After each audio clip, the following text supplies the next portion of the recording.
కుమారుల యొద్దను ఉండెను. అప్పుడు యోసేపు వారి చెడుతనమును గూర్చిన సమాచారము వారి తండ్రి యొద్దకు తెచ్చుచుండువాడు. మరియు యోసేపు ఇశ్రాయేలు వృద్ధాప్యమందు పుట్టిన కుమారుడు కనుక తన కుమారులందరికంటే ఎక్కువగా అతన్ని ప్రేమించి కొరకు విచిత్రమైన నిలువుటంగి పుట్టించాడు. చాలు. యోసేపు అన్నదమ్ములకు ఎందుకు చెప్పడం ఏంటంటే, అన్నదమ్ములు ఏ చెడ్డ మాటగా మాట్లాడుతున్నారో, ఏ చెడ్డ కార్యాలు చేస్తున్నారో అవన్నీ కూడా మోసుకొని వచ్చి తండ్రి అయినటువంటి యాకోబుకి యోసేపు తెలియజేసేవాడు. ఈ అన్నదమ్ములందరూ కూడా ఈ తమ్ముడిని యోసేపు తండ్రికి ఇవన్నీ చెప్పి మనల్ని చెడ్డ చేస్తున్నాడు, మనకేమో చెడ్డ పేరు వచ్చేస్తుంది కనుక వీటిని అడగిన లేకుండా చేయాలని కలగనేవారు. ఆ సమయం వరకు ఎదురు చూసేవారు అన్నదమ్ములందరూ. అయితే ఎంత మాత్రమే కాదు కానీ యోసేపుకి మంచి కలవుతనే ఒక గిఫ్ట్ బహుమానం దేవుడు ఇచ్చాడట.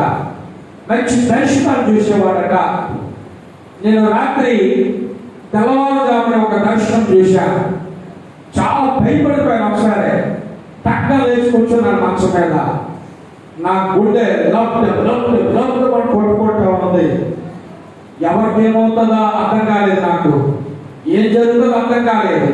ఒకసారి ఏంటా కళ అని చెప్పి మళ్ళా కళ్ళు మూసుకొని నేను రిమైండ్ చేసుకున్నాను, జ్ఞాపకం చేసుకున్నాను. ఒకసారి జ్ఞాపకం చేసుకుని మనకు అంత గుర్తొచ్చింది. భయపడ్డాను.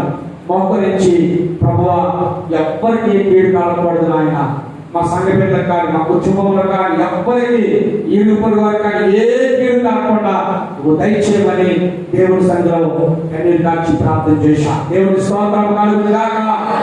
హల్లెలూయా. మరి అక్కడ ఉండబట్టుగా మళ్ళా ఇంట్లోకి వచ్చా.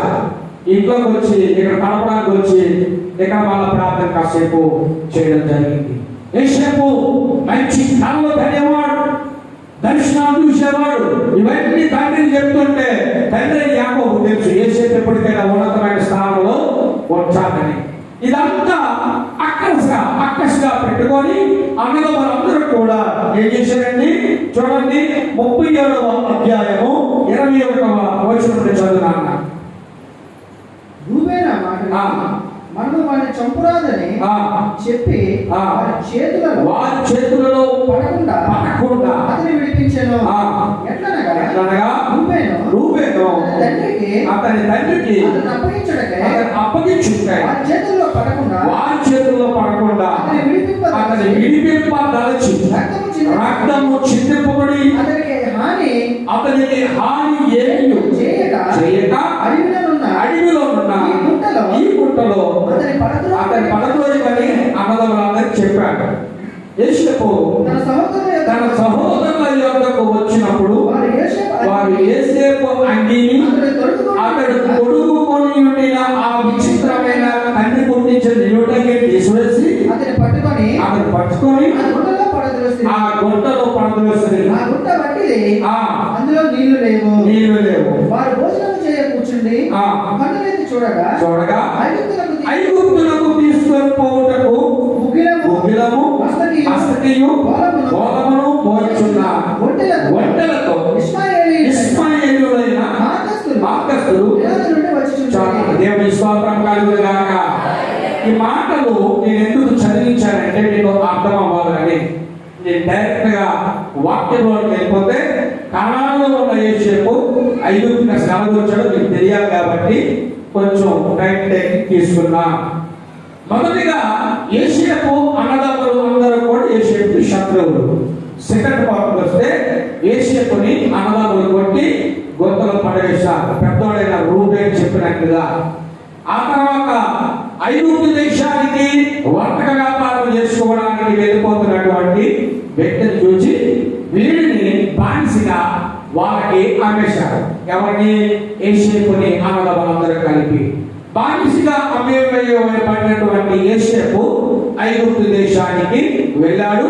ఐగుప్తు దేశంలో చెరసాలలో పెట్టబడ్డాడు. నమ్మిన వారు దేవుని స్తోత్రం చెల్లిద్దాం. హల్లెలూయా. ఐగుప్తు దేశంలో చెరసాలలో పెట్టబడినటువంటి యోసేపు జీవితాన్ని దేవుడు చాలా చక్కగా చిత్రీకరించాడు. చేశాడండి. ఒకసారి నా హృదయం అయితే సంతోషంతో ఉప్పొంగుతుంది. గట్టిగా చప్పట్లు పెట్టి ప్రభువు నామాన్ని మహిమపరచాలి. హల్లెలూయా. కొన్ని సమయాల్లో మన ఇంట్లో వాళ్ళే మన శత్రువు, అక్క చెల్లెళ్ళే శత్రువులు, అన్నదమ్ములే శత్రువులు, ఇంట్లో వాళ్ళే శత్రువులు. శత్రువు అన్నవాడు మొదట ఇంట్లో నుండే కొడతాడు. మీరు ఏ చరిత్ర అయినా చూడండి. ఏమక్క అచ్చేమక్క ఒప్పుకుంటావా? ఏ చరిత్ర అయినా చూడండి. మీరు రామాయణం చూడండి, మహాభారతం చూడండి, బైబిల్ చూడండి. యాకోబు ఇద్దరు అన్నదమ్ములే, కానీ యాకోబు శత్రువు యాషావు సొంత అన్నీయే. ఇక్కడ యేసేపు శత్రువు ఎవరు? అన్నదమ్ములే. దావీదు శత్రువు ఎవరు? అన్నదమ్ములే. ప్రియులారా, వాక్యం నేర్చుకోవాలి, వాక్యాన్ని తెలుసుకోవాలి. ఈ యేసేపు జీవితము అందరి చేత చేతనబంధాలు చేయబడి 5 బానిసగా వేయబడితే దేవుడి చిత్రం, దేవుడు గొప్ప విచిత్రమైన వాడు. నిజంగా మనకి ఎప్పుడు ఏది కావాలో, ఏది అవసరమో, నేను ఒక వస్తువు కొనాలని 3 సంవత్సరాలు ప్రార్థన చేశాను దేవుడి దగ్గర. నువ్వు దేవుడి దగ్గర నమ్మకంగా ఉంటే నీ దేవుడు నీకు ఏదైనా ఇస్తాడండి. అది వస్తాడా రాదా, ఇది ఇస్తాడా ఎవడా సంశయము దోమలాగా ఈ జీవితంలో వద్దు. నువ్వు నమ్మి నువ్వు అడుగు, అది ఇల్లైనా ఏదైనా యేసయ్య నీకు ఇస్తాడు. నమ్మేవారికి దేవుని స్తోత్రం చేయలేదా? హల్లెలూయా, హల్లెలూయా. యేసేపు నమ్మి యేసేపు కొట్టేసి తండ్రికి ఏం చెప్పారు? ఏదో క్రూర జంతువులు పట్టుకొని పోయే వస్త్రపు చెట్టు మాత్రమే మాకు దొరికిందని ఆ రక్తముతో నింపబడ్డ వస్త్రపు చెట్టు తండ్రికి చూపించి, ప్రియ దేవుడు సంగమా, యేసేపు నమ్మి వేస్తే దేవుడు ఇంట్లో ఉన్న వారంతా శత్రువులైపోయినా యేసేపును మాత్రం సృజించిన దేవుడు విడిచిపెట్టలేదు. అందరూ ఆమేన్ చెప్దామా? ఆమేన్. నువ్వు నమ్మిన దేవుడు నిన్ను ఎన్నడూ విడిచిపెట్టేవాడు ఆయన కాదు. ఇక్కడ ప్రాబ్లం ఎక్కడ వస్తుందంటే, జాగ్రత్త వినండి, సమస్య ఎక్కడ వస్తుందంటే మనకు దేవుడిని నమ్మం. ఎవరు నమ్ముతాం? మీకు తెలుసు ఎవరు నమ్ముతాం? మనుషులు నమ్ముతాం. గట్టి చెప్పండి, పర్లేదు, ఆంటీ చెప్పాలా, తప్పమని పేరాలా? ఎవరు నమ్ముతాం? వినదాము, మనుషులు నమ్ముతాం. దేవుడేమో నిన్ను సృజించిన వాడిని, నీకు అన్నవాడిని, నీకు వడ్డించిన వాడిని, గురించిన వాడిని, నీకు అన్ని రకములైనటువంటి సౌఖ్యాలు ఇచ్చిన దేవుడిని ప్రకటన పెట్టేస్తా. నేను అంటాను, నీవు సంఘంలోనే కాదు, ఈ ఊరిలోనే కాదు, నీ బంధువుల దగ్గర కాదు, నువ్వు ఎక్కడికి వెళ్ళినా నువ్వు ఎలా బ్రతకాలి అంటే యేసయ్య బిడ్డగానే నువ్వు బ్రతకాలి, యేసయ్య సాక్షిగానే నువ్వు జీవించాలి. నీకు ఏదమ్మా నీ ఎలా వచ్చిందంటే యేసయ్య ఇచ్చాడని చెప్పు. నీకు బంగారం వచ్చింది, యేసయ్య ఇచ్చాడని చెప్పు. నీకు ఆరోగ్యం వచ్చింది, యేసయ్య ఇచ్చాడని చెప్పు. కొంతమంది సిగ్గుపడతారండి. బంధువుల దగ్గర వెళ్ళేసరికి ఫ్యాషన్ మారిపోతుంది, వైద్యం మారిపోతుంది, వస్త్రధారణ మారిపోతుంది, మాటలు మారిపోతుంది. నీకు యేసు ప్రభు మాట ఎత్తమన్నా ఎత్తరు. ఎందుకు ఎత్తారంటే వాళ్ళకి భయం అంట. అమ్మో ఎదురొచ్చిన పిల్లలు ఉన్నారు కదండి, పెళ్లిళ్ళు చేయాలి కదా. అవును, పెళ్లిళ్ళు అవుతాయి. నీ బిడ్డలు దేవుడు అనాలి కానీ విడిచిపెట్టాలి. మీరు ఆమె చెప్తా. ఆమె నిన్ను నమ్మిన దేవుడు నమ్మదగిన వాడైనా, నిన్ను పిలిచిన దేవుడు నమ్మదగిన వాడు. యథార్థత నీవు కలిగి ఉంటే, నమ్మకము కలిగి ఉంటే యేసయ్య నిన్ను ఆశీర్వదిస్తాడు. నీ బిడ్డల దేవుడు విడిచిపెట్టడు, నీ కుటుంబాన్ని దేవుడు విడిచిపెట్టడు. నీవు ఎక్కడ ఉన్నా ధైర్యంగా నేను యేసయ్య బిడ్డను, నేను యేసు ప్రభువు చేసుకుంటాను, నేను రక్షణ పొందుకున్నాను, నేను బాప్తిసం పొందుకున్నాను, పరిశుద్ధాత్మను పొందుకున్నాను. ప్రతి వారము వాక్యానికి పనులున్నా దేవుడు మందిరానికి వెళ్ళి వాక్యము మేము వింటా, పాటలు పాడుతా, ఆరాధిస్తా, ఉదయం మధ్యాహ్నం సాయంకాలము ప్రభు సన్నిధిలో మేము ప్రార్థన చేస్తా. ఇది మా యొక్క డ్యూటీ, ఇది మా కర్తవ్యం. ప్రభు మనకు అప్పగించిన బాధ్యత. నేను ఎప్పుడైతే సక్రమంగా ధైర్యము కలిగి చెప్పగలుగుతావో ఖచ్చితంగా యేసయ్యని ఖచ్చితంగా దీవిస్తాను. నమ్మిన వారు దేవుని స్తోత్రం చేద్దాం. చప్పట్లు కొట్టి ప్రభువుకి మహిమపరుద్దాం. హల్లెలూయా, హల్లెలూయా. పిల్లరా, దాచిపెట్టుకోకు, దాచిపెట్టుకోకు. నువ్వు ఏ రకంలో కనబడ్డావు నువ్వు దాచిపెట్టుకోకు. ఏ రకం నీ కొరకు చెల్లించబడిందో దాచిపెట్టుకోకు. ఏ వ్యక్తి నీ కొరకు మరణించాడో దాచిపెట్టుకోకు. ఏ వ్యక్తి నీ కొరకు తిరిగి లేచాడు. ప్రియ దేవుని సంగమా, దాచేసుకోవద్దండి, దాచుకుంటే నువ్వు వెలుగులోనికి రాబడ్డావు. నువ్వు దాచుకోకుండా ధైర్యంగా చెప్పగలిగితేనే, మరుగు చేయకుండా దాచుకోకుండా నువ్వు ధైర్యంగా చెప్పగలిగిన నాడు నీ యేసయ్య నిన్ను ఇంకా అనేక మంది ముందు నిన్ను బలమైన సాక్షిగా ఆయన నిలిపేవాడు ఉన్నాడు. దేవుని స్తోత్రం చెల్లిద్దాము. హల్లెలూయా. ఈ ఆత్మీయ స్థితిలో చచ్చిపోతున్నావు. చాలా మంది ఆత్మీయ స్థితిలో చచ్చిపోతున్నావు. నువ్వు చావక బ్రతకాలని దేవుని చిత్తమై ఉంటే, నువ్వు చావక జీవించాలని ఆయన కొరకు అది దేవుని చిత్తమై ఉంటే, నువ్వేం చేస్తున్నావు? దాచుకుంటున్నావు.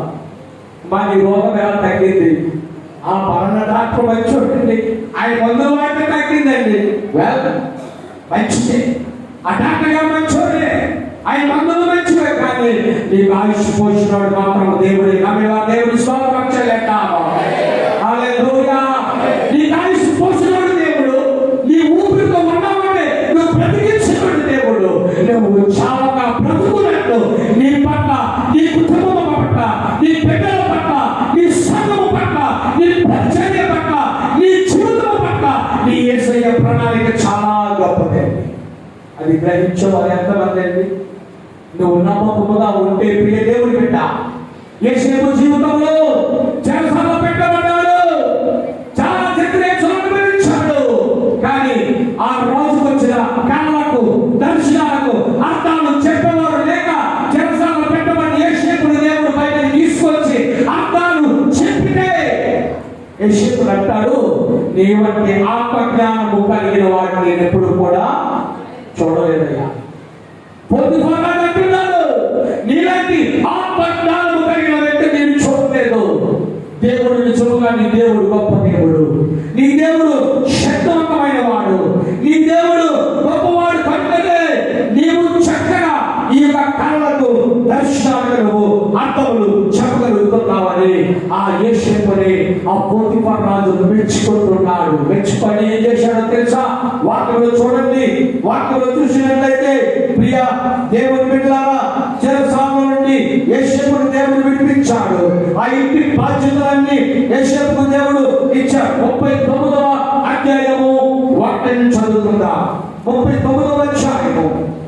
యోసేపును ఐగుప్తులకు తీసుకొని వచ్చినప్పుడు ఫరోకు తీసుకుని రాజ సంరక్షక సేనాధిపతి అయిన పోతీఫరును ఒక ఐగుప్తీయుడు అక్కడికి తీసుకొని వచ్చి దెబ్బలతో తీసుకొని రాబడినటువంటి యేసేపును ఇష్మాయేలు యొక్క అతని కొన్నాడట. యెహోవా యోసేపునకు తోడైండెను కనుక అతడు వర్ధిల్లుచు తన యజమానులకు ఆ ఐగుప్తుని ఇండనుండెను. ఆమేన్. దేవుని స్తోత్రం చెల్లిద్దాం. నాన్న 3వ వచనం కూడా చదువునాక. యెహోవా అతనికి తోడైండెను మాట. యెహోవా అతనికి తోడైండెననియు యేసేపు చేసినదంతయు అతని చేతిలో యెహోవా సఫలము చేసిననియు అతని యజమానుడు చూశాడంట. గట్టిగా చెప్పండి. యేసేపు చేతితో ఏది పట్టుకోవడానికి బంగారమే, యేసేపు ఏది చేస్తే అది అద్భుతమే. యేసేపు అడిగిన ప్రతి దానిని దేవుడు చేస్తూ ఉన్నాడు. యేసేపు మొదలుపెట్టిన ప్రతి పనిని దేవుడు నెరవేరుస్తూ ఉన్నాడు. ఇప్పుడు దేవుడు పెట్టాడు కాకపోతే ఇది ఏది పట్టుకుండా బంగారం పట్టుకుండా గట్టయిపోతుంది. ఇది దరిద్రుడండి, ఈవిడ దురదృష్టవంతురాలండి. కాదు కాదు, దేవుడు సృజించిన స్త్రీలనైనా పురుషులనైనా మనందరినీ కూడా ప్రభువు శ్రేష్టమైన వారిగా చేశాడు. దేవుని స్తోత్రం చెల్లిద్దాము. హల్లెలూయా. యేసేపుకి దేవుడు తోడై ఉన్నాడు. దేవుడు వాటి వ్యక్తులు నీకు ప్రభు తోడై ఉన్నాడు. దేవుడు తోడై ఉంటే నువ్వు ఏ కార్యం తలపెడితే ఆ కార్యం సక్సెస్ అయిపోతుంది. ఏ ఫలితాలు పెడితే ఆ ఫలితాలు చేస్తాడు దేవుడు. నీ చేతిలో దేవుడు ఏం పెడతాడండి? బుద్ధి, జ్ఞానములు, సర్వ సంపదలు. గట్టిగా చెప్పండి. హల్లెలూయా, హల్లెలూయా. బుద్ధి, జ్ఞానాలు మీ హస్తాలు పెట్టండి. మీ హస్తాలు మీ ముందు పెట్టుకోండి. మీ హస్తాలు ముందు పెట్టుకోండి. ఈ హస్తాల వైపు చూసి దేవుడు అంటున్నాడు, ప్రభువా బుద్ధి చెప్పడం, బుద్ధి, జ్ఞానము, సర్వ సంపద ప్రభువా నాకు దయచేయండి.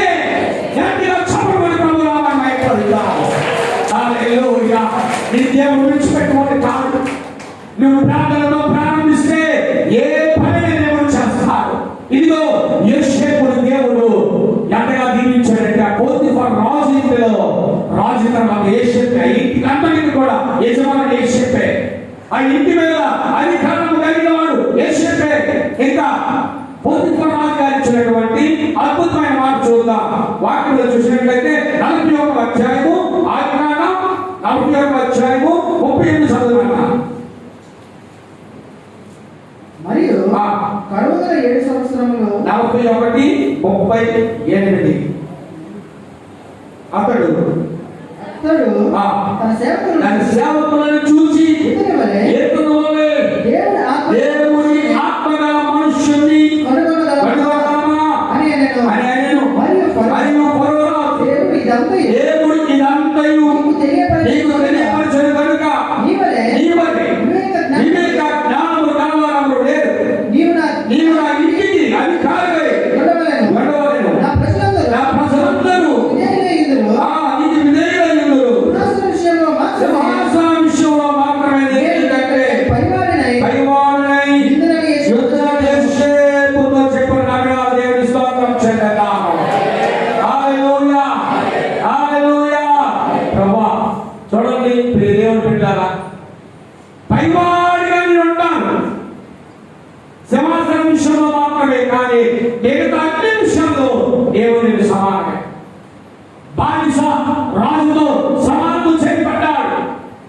అంత మాత్రమే కాదు, కానీ ఆ రాజుగారి ఇంటి మీద రాజ్యం మీద అధికారిగా దేవుడు ఏర్పాటు చేశాడు. దేవుడు నీకు ఒక పదవి ఇస్తే, నిన్ను స్థానంలో నిలబెడితే, నీకు ఒక పొజిషన్ ఇస్తే దానిని దేవుడు ఎందుకు ఇచ్చాడో అనుకోకుండా చక్కగా దాన్ని నువ్వు కాపాడుకోవాలి. నువ్వు స్త్రీవైనా పురుషుడు అయినా నువ్వు ఎంత కాపాడుకుంటే అంత భద్రముగా ఆ పొజిషన్ నీకు దేవుడు ఇచ్చినప్పుడు నిలబడతాడు. డిస్ట్రాక్ట్ చేసుకోవు. సౌలుకి ఇచ్చినటువంటి పొజిషన్ స్థితిని సౌలు నాశనం చేసుకున్నాడు. కనుకనే సౌలు స్థానంలో దానిని తీసుకొని దేవుడు కూర్చోబెట్టాడు.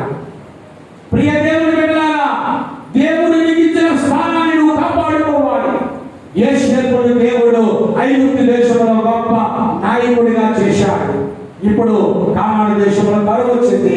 అన్నదమ్ములందరూ కూడా ఆ తండ్రి ఇచ్చిన మాట ప్రకారం ఆ ధాన్యము ఐగుప్తులో ఉన్నదాన్ని తెలుసుకొని 42వ అధ్యాయము 1-2 వచనాల్లో మనం ముందు చదువుకున్నాం. 42వ అధ్యాయము 1వ వచనము 2వ వచనం చదువుకున్నాం వల్ల ఇప్పుడు అభివృద్ధి యోసేపును దేవుడు బహుగా నిందించాడు. ఇప్పుడు దాన్ని ఐగుప్తులో ఉన్నదని యాకోబు తెలుసుకున్నప్పుడు మీరేదో ఒకరి ముఖము ఒకరు చూస్తున్నారని తన కుమారులతో అనెను. మరియు అతడు చూడుడి ఐగుప్తులో ధాన్యము ఉన్నదని వింటిని చాలు మనము చావక బ్రతుకున్నట్లు భూమి తిరగబోతే చచ్చిపోతాం. కాబట్టి మనము బ్రతకాలి అంటే ఐగుప్తు దేశానికి వెళ్ళాలి, కానాను దేశానికి వెళ్ళాలి. గట్టిగా దేవుని స్తోత్రం చెల్లిద్దాం. హల్లెలూయా. నీవు ఇంట్లో కూర్చుంటే దేవుడు నీ కాళ్ళని తీసుకొచ్చి పెట్టడు. నువ్వు ఇంట్లో కూర్చోకు, ఎవరి దగ్గరికి వెళ్ళు, చేయవలసిన పని చేయి, నీ ప్రయత్నం నువ్వు చేయాలి, నీ పని మనం చేయాలి. ఒకడట దావీదు అడిగి గోదావరంతా మునిగిపోతుందట. గోదావరంతా మునిగిపోతుంటే ఇంటి పైకి ఎక్కిపోయాడట. పాప పూర్వకాలపు పెరిగి నీళ్ళు ఎక్కిపోయి కూర్చున్నాడట. మిలిటరీ వారు బోట్ వేసుకుని వస్తున్నారట. ఎక్కడ మనుషులు మిగిలిపోతే వాళ్ళని బోట్లు ఎక్కించుకొని సురక్షిత ప్రాంతాలకు కోరుకొని వెళ్ళిపోతుందా. ఈ దావీదు ఇంటి పైకి మీద కూర్చున్నాడట. మిలిటరీ వారు వచ్చి ఏమై రా బోట్ ఎక్కు, నీరు పొంగిపోతుంది, నీళ్లు నువ్వు కొట్టుకెళ్ళిపోతావని వార్నింగ్ ఇచ్చారట. దావీదు వెళ్ళే లెక్క చేయలే, నా దేవుడు నాకు తోడుకున్నాడు, ఆయన నన్ను కాపాడుతున్నాడట. వెళ్ళిపోయా. కాసేపు పోయిందట. రెండో బోటు వాళ్ళు వచ్చారట. ఇంకా ఎక్కడ మిగిలిపోతే టార్చర్ కొట్టి చూస్తూ ఉన్నారట. ఆ ఇంటి మీద కూర్చున్నటువంటి వ్యక్తి కనిపించాడట. ఏవయ్యా ఆ చీకట్లో రాత్రి వేళ ఉన్నావు, ఇదిగో గోదావరి నీరు కావాల్సి పొంగిపోతుంది, నువ్వు వచ్చేస్తే నేను రాను, నా దేవుడు నాకు కోరుకున్నాడు, నేను ఏసైనా ఒప్పుకున్నాడట. వాళ్ళు వెళ్ళిపోయా. మూడోసారి ఇంజన్ బోర్డు వచ్చిందట. తెల్లవారుజాముని ఆయన వెళ్ళలేదు. నీరు పొంగిపోయింది. ఆ బెడ్ మీద కూర్చున్న వ్యక్తి చనిపోయాడు. ఇంట్లో పరలోకానికి వెళ్ళిపోయాడు. పరలోకానికి వెళ్ళిపోయి యేసు ప్రభువుని అడుగుతున్నాడట, నాయనా ఆపదలో ఉన్నవారిని ఆదుకుంటానన్నావు, కష్టంలో ఉన్నవారిని ఆదుకుంటానన్నావు, నువ్వు నాకు మొర పెట్టుకో నేను కుమ్మరిస్తానని ఇర్మియా 33:3 చెప్పినట్లు నేను నీకు మొర పెట్టాను కదా, ఎందుకయ్యా నన్ను చంపేశావంటే యేసయ్య అంటున్నాడంట, ఓ పిచ్చోడా, ఒరే పిచ్చోడా, నేను చంపలేదు, నువ్వే చచ్చా నా దగ్గరికి వచ్చా, నిన్ను బ్రతికించాలంటే నువ్వు చచ్చిపోవడం నాకు ఇష్టం లేదు కాబట్టి చావగా బ్రతకాలని, నేను బ్రతికించాలని నేను 3 వ్యక్తులు నీ దగ్గరికి పంపించాను. 3 మాటలు ప్రస్తుతా ఎవరి బోట్లో కూడా నువ్వు సురక్షితంగా వెళ్ళలేకపోయా, కావాలని చచ్చిపోయా. దేవుడు వస్తాడు, దేవుడు చూసుకుంటాడని గాలిలో దీపం పెట్టిన ప్రజలు ఈరోజు చాలా మంది ఉన్నారు. దేవుడు చూసుకుంటాడు, కానీ దేవుడు నీకు ఒక వ్యక్తి రూపంలో నీకు సహాయం చేసినప్పుడు ఖచ్చితంగా ఆ వ్యక్తి మాటకి నువ్వు లోపడవలసిన వాడుగా నమ్మొచ్చుగా. ఒకవేళ దైవజనుడైతే దైవజనుడే మంచి మాట చెబితే ఆ మంచి మాటకి నువ్వు లోపడవలసిన వ్యక్తులుగా మనం ఉండాలి. ప్రియులారా, దేవుడు సమయం ఇచ్చినప్పుడే ఐగుప్తు దేశంలో ఉన్నటువంటి యోసేపు జీవితాన్ని దేవుడు అద్భుతంగా చేశాడు. ఎంత చేశాడంటే మాటలో వర్ణించలేడు. మాటలు రాసుకుని యోసేపుని తీసుకెళ్లి పొరుగు ఇంట్లో వండటంగా యోసేపు దేవుడు చేశాడు. మోసేని పొరుగు అనుకుంటే నువ్వు మోక పోయలే, దిరిచేస్తా మధ్యలోనే. మోసేది బాధ్యత, అది పొరుగు కాదు అని నువ్వు గ్రహించుకుంటే ప్రియ దేవుడి సకమా దేవుడిని ఆశీర్వదించేవాడు ఉన్నాడు. యోసేపు జీవితంలో దెబ్బల చేత గురుపులతో కొట్టబడి చేస్తాను పెట్టబడినప్పుడు సంతోషించాడు యోసేపు, బాధలు భరించాడు, భయపడలేదు. కానీ ఒక టైం వచ్చింది, ఆ సమయం వచ్చినంత వరకు యోసేపు వెయిట్ చేశాడు. రాజుగారు పడిన కాలకి అర్థం చెప్పాడు. ఆ కోపంలో యోసేపు హీరో అయిపోయాడు. నమ్మిన వారు గట్టిగా చెప్పబడుతున్నామంటే ఆ టైం దేవుడికి ఇస్తాడు. వాక్య బిడ్డ, ప్రియ దేవుని బిడ్డ, ఓ తల్లి, ఓ చెల్లిలో there is a time for each and everyone that God kept in his hands. ఆయన చేతుల్లో మీ సమయాలను దేవుడు పట్టుకొని ఉన్నాడు. మీ తారకలు ఆయన వశంలో ఉన్నాయి. మీ పరిస్థితులు మార్చే స్థితి, మీ ఆలోచనలు మార్చే సమయము, మీ బ్రతుకులు మార్చే సమయము, మీరు చావగా బ్రతుకున్నట్లు మేము నడిపించే సమయము నా యేసయ్య చేతిలో ఉంది. ఆ సమయం వచ్చినంత వరకు we need to wait for the time. మనము ఎదురు చూడవలసిన వారుగా ఉంటున్నాం. ఎదురు చూడవలసిన వారుగా ఉంటున్నా. ఇప్పుడు ఐగుప్తు దేశానికి అన్నలందరూ వచ్చారు. వచ్చిన వారు ఎవరు? యోసేపు తెలుసు, కానీ యోసేపు ఎవరన్న సంగతి అన్నదమ్ములకి తెలియదు. పిల్లరా చూడండి, ఏ అన్నదమ్ముడైతే వద్దనుకున్నారో, ఏ అన్నదమ్ముడైతే కొట్టారో, ఏ అన్నదమ్ముడైతే తిట్టారో, చదువుకున్నారో, బానిసకి డబ్బులకి అమ్మేశారో, ఈ పేరెక్కడో వదిలిపోతుందని తండ్రికి మోసం మాటలు చెప్పి అన్వేషణలో ఆడే వీడికి దిక్కయ్యాలి. నమ్మిన వారికి రామాయణ చెప్తావా? మేమన్నా అన్న వాళ్ళందరికీ మీరు దిక్కవుతారు. రామాయణ చెప్పండి.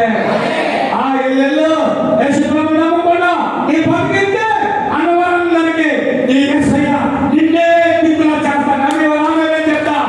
గట్టిగా చెప్పండి. దేవుడు గొప్పవాడు. ఆయన విడిచిపెట్టుకుంటాడు. చాలా బ్రతుకున్నట్లు ఐగుప్తులో ధాన్యం కొరకు ఆనందపడి వచ్చారు. ప్రియ దేవుడు పెట్టారా, నిన్ను బ్రతికించే దేవుడు యేసయ్య. నిన్ను బ్రతికించే దేవుడు వాక్యం, నిన్ను నడిపించేది దేవుడు వాక్యం. దేవుడిని విడిచిపెట్టండి. దేవుడికి దూరం అవ్వద్దు. ఎన్ని పరిస్థితులు ఎదురైనా, ఎన్ని కష్టాలు ఎదురైనా, ప్రభువా నాతో ఈ రక్షణ, నా భర్తతో, నా భార్యతో ఇది అర్థమైపోకూడదు. ప్రభువా నా కుటుంబంలో నా బిడ్డలు రక్షించబడాలి, నా కొడుకులు రక్షించబడాలి, నా కోడలు రక్షించబడాలి, నా కూతురు రక్షించబడాలి, నన్ను రక్షించబడాలి. నేను పొందుకున్న రుచి చూసిన అమూల్యమైన యెహోవా ఉత్తమమైన రుచి కలిగిన మాట వారి జీవితాలు వారు అనుభవించాలన్న ప్రార్థన సంకల్పం మీ అందంగా ఉండాలి.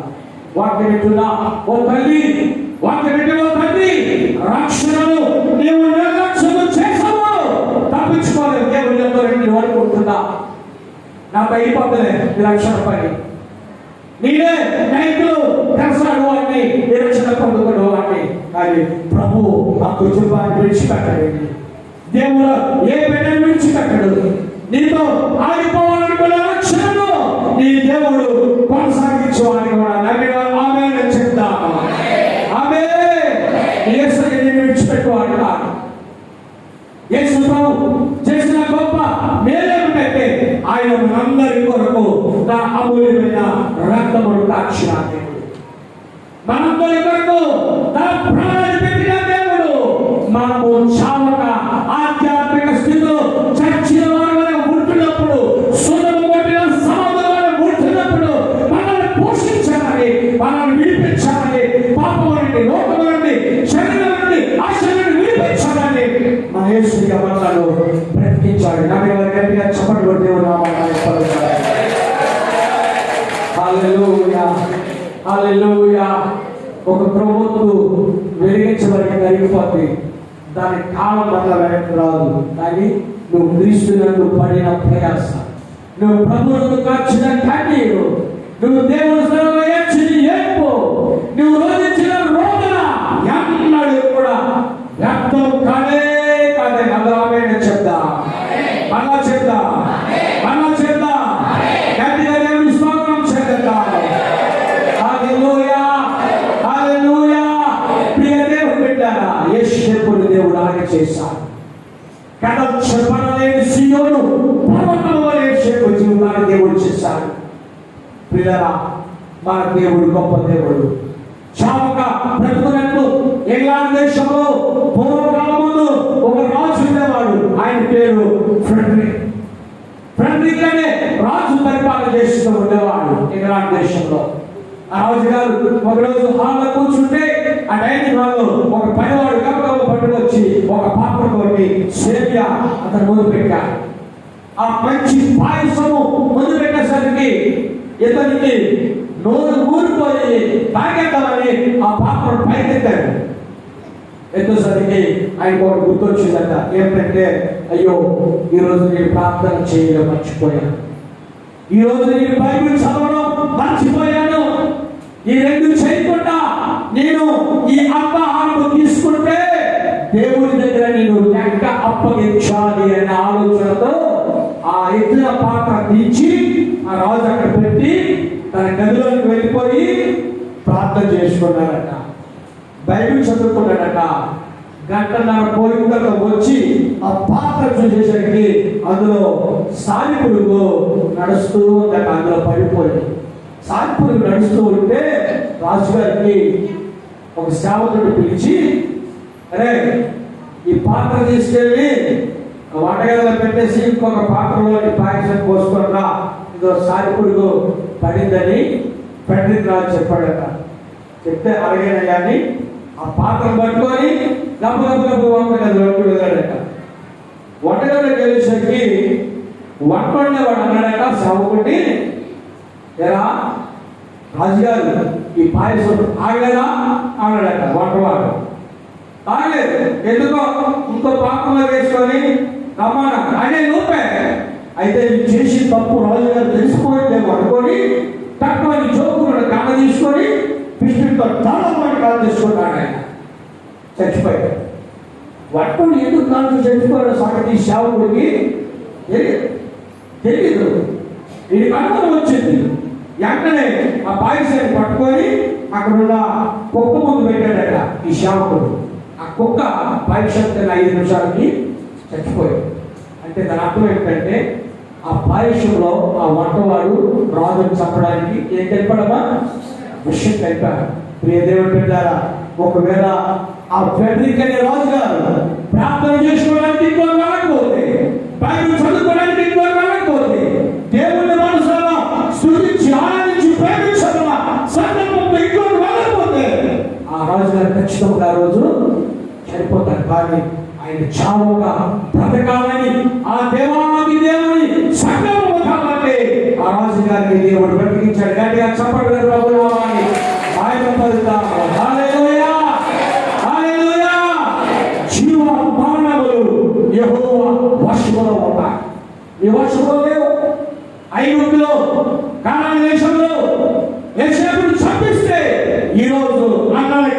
వారి పిల్లలకి, వారి భార్యలకి, తండ్రికి, ఆ కానాను దేశంలో వారికి కావలసినటువంటి ధాన్యము యోసేపు ఇచ్చి వంట లేడు. కానీ దేవుని చిత్తము, దేవుని ఉద్దేశము కాబట్టి యోసేపు చంపబడక బ్రతికించిన దేవుడు వారి అన్నదమ్ములను, వారి కానాను దేశాన్ని బ్రతికించాలని దేవుని చిత్తాన్ని బట్టి యోసేపు ఏర్పాటు చేశారు. ఈరోజు నీవు నేను బ్రతుకున్నామంటే మనము గొప్పవారు కాదు, గనులము కాదు, మనకన్నా పోయిన వారికంటే మనము ఎందుకు పనికిరాని వారు. వారి పరిశుద్ధులు రక్తం కాచి కష్టాలు పడి, ఓ శ్రమ పడి దేవుని పరిచయం చేసిన దాసులు, దేవుని పరిచయం వరకు పిల్లలుగా నిలబడినటువంటి సంఘ బిడ్డలు ఈ రోజు మన బిడ్డ మనకు చెల్లకపోయినా ప్రియులరా, నీ ద్వారా నా ద్వారా మనము చావక బ్రతకాలి. ఆయన పని చేయాలన్న సంకల్పంతో మన యేసయ్య మనలో బ్రతికి వచ్చారు. నమ్మిన వారు గట్టిగా దేవుని స్తోత్రం చేయండి. హల్లెలూయా, హల్లెలూయా. నువ్వు బ్రతుకున్నావంటే నీ గొప్పతనం కాదు, నేను బ్రతుకున్నానంటే నా గొప్పతనం అది కాదు. ఆయన ప్రాణం మనకు ఇచ్చాడు, ఆయుష్ మనకి ఇచ్చాడు, మనం బ్రతుకున్నాం. పిల్లల నువ్వు చావగా బ్రతుకున్నట్లు నీ యేసయ్య నిన్ను అనుదినము అనుక్షణము ఆ రాజు కంటే కాదు నిన్ను కూడా ఆయన కాపాడేవాడు ఉన్నాడు. అందరూ తలవంచినట్లయితే ప్రార్థన చేసుకుందాం, అందరి కన్ను వస్తుందాం. Praise Lord. Thank you Jesus. యేసయ్యా నీకు వందనాలు ఆయన, నీకే మహిమ ప్రభువా, నీకే వందనాలు. ఓ మోకరించి మీ తలలో చేతులు రెండు పైకెత్తండి, మోకరించి మీ తలలో చేతులు రెండు పైకెత్తండి. ఎవరు మాట్లాడుకోవద్దు, ఎవరు మాట్లాడుకోవద్దు. అవి జ్యోతి మాట్లాడుకోవద్దు. కళ్ళు మూసుకోండి. మీరు మోకరించి మీ తలలు చేతులు పైకెత్తి ప్రభు సన్నిధిలో అడగండి. ప్రభా నీ బ్రతకాలి నాయన, నీ వాక్యము బ్రతికించు వాక్యము, నీ వాక్యం బ్రతికించేది ప్రభా, బ్రతికించే వాక్యం ద్వారా నువ్వు నాతో మాట్లాడుచున్నావు, నువ్వు నన్ను మాట్లాడుచున్నావు ప్రభా. నీ వందనాలు అయ్యా. యోసేపును బ్రతికించావు, రాజుగారిని బ్రతికించావు, నన్ను కూడా బ్రతికించు నాయన ప్రభువా. నీ వందనాలయ్యా, బ్రతికించు ప్రభువా. నీ వందనాలు. నీకే మహిమ కలుగునుగాక, నీకే ఘనత కలుగునుగాక. యేసయ్యా నీ వందనాలు, స్తోత్రములు. బ్రతికించు నాయన, బ్రతికించు నాయన, మా బిడ్డలను బ్రతికించు నాయన. ఆధ్యాత్మికంగా చరిత్ర స్థితిలో ఉంటున్నారు, బ్రతికించండి ప్రభువా. నా భర్త రక్షణ లేక బ్రతికి జీవిస్తున్నారు, బ్రతికించు నాయన. నా బిడ్డలకు రక్షణ లేకుండా జీవిస్తున్నారు, బ్రతికించు నాయన. మాట్లాడండి ప్రభువా. నీకే మహిమ ప్రభువా. నువ్వు బ్రతికించకపోతే ఎవరు బ్రతికిస్తాడు ప్రభువా, నువ్వు బ్రతికించకపోతే ఎవరు రక్షిస్తారు నాయన. నీకు వందనాలు, వందనాలు ప్రభువా. నీకే మహిమ, నీకే మహిమ. హల్లెలూయా. యేసయ్యా నీకు మహిమ. అందరూ స్తుతిద్దాము, అందరూ స్తుతిద్దాము, అందరూ కనపడతాము, అందరూ కనపడతాము దేవుని సన్నిధిలో. అందరూ ప్రభు నామమున రక్షిద్దాం. Thank you lord. హల్లెలూయా. ఘనమైనవి నీ కార్యములు నా